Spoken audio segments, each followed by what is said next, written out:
For a gallon of gas hitting an all-time high today, $4.17 a gallon nationwide, climbing 10 cents in 24 hours. Yeah, the question now is how much worse can the situation get? To help us answer that question, let's bring in former EPA Chief of Staff Mandy Gunasekara. Good morning, Mandy.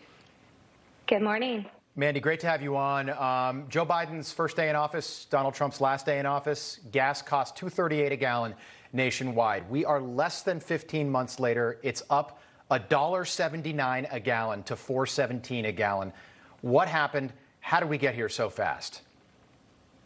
Well, this is by Democrat design. From day one, President Biden and the Democrats in Congress initiated a war on American energy and really didn't appreciate what American workers had done up until that point. Remember in 2019, prior to the pandemic that shut down the economy, we were net energy exporters, which was great for America, great for American workers, and great for consumers at the pump with regards to the price per gallon. Unfortunately, the Biden administration from day one undercut all of the policies we had set in place, and now we're dealing with the consequences. And they're trying to shift blame over to Russia, but the reality is this is by Democrat design. From day one, shutting down the Keystone XL pipeline, trying to reduce supply in this country, and as a result, prices have gone up.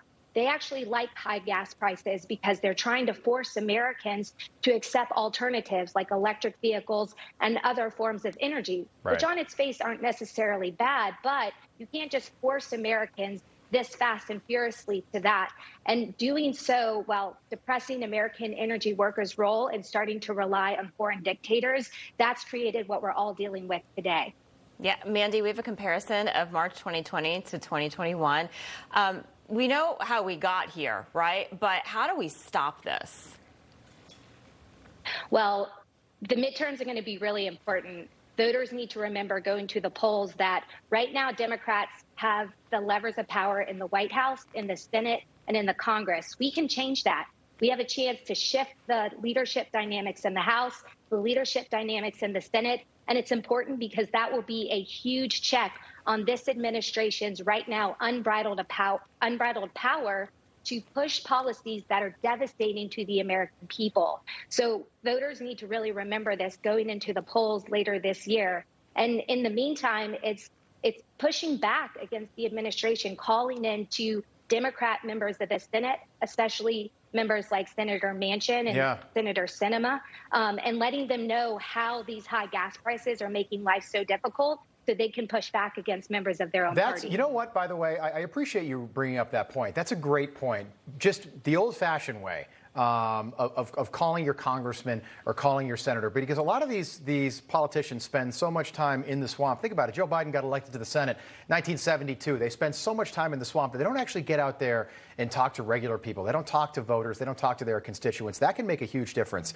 I want to show you a tweet from Elon Musk. This is the guy that founded Tesla, a company that literally makes electric cars. He said, hate to say it, but we need to increase oil and gas output immediately. Extraordinary times demand extraordinary measures. Again, somebody that makes his money, billions of dollars from electric energy.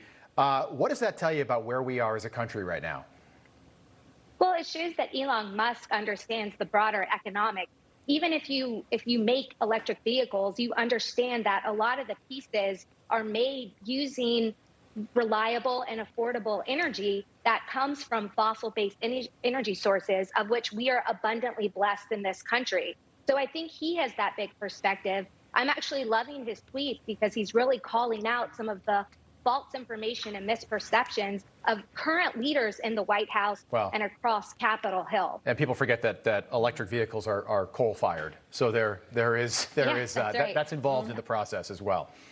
Yeah, that's absolutely right. All right. Well, thank you so much, Mandy. We appreciate you coming on today. We appreciate it. Good to see you, Mandy.